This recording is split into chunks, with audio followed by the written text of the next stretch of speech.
Ay mga mare, ikaw ba'y tinatamad lagi kumain ng prutas? So ito ay para sa'yo. So ayan, magsusup tayo ngayon ng pear at saka apple. So ayan, ang una kong ginawa ay nagbabad lang ako ng white punggos. Ayan. Ang ano lang natin, karne, buto-buto, ayan. Apple, pear, ayan, hinati-hati ko lang white pungus. Ayan, binamad ko muna yan sa tubig, saka yung brown dates, tsaka yung, hindi ko alam yan, yung puti-puti. So, ayan, tsaka pakuluin muna yung tubig guys, yan. Tsaka ilagay yung apple, pear, ganyan.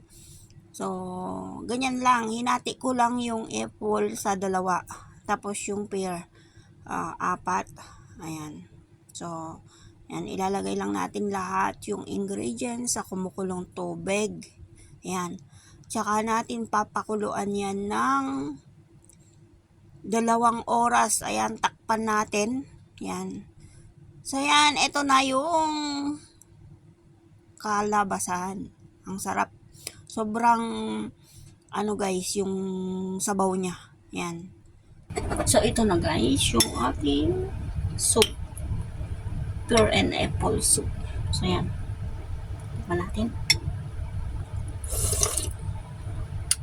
Sarap. Kahit ito yung gawin mong sabaw mo. Sarap.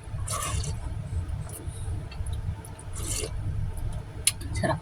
Kung hindi kayo mahilig magkain-kain ng prutas, yan. Mainam na gawin ninyo to guys.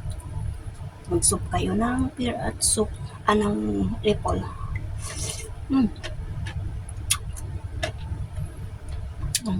Bye-bye. Thank you for watching.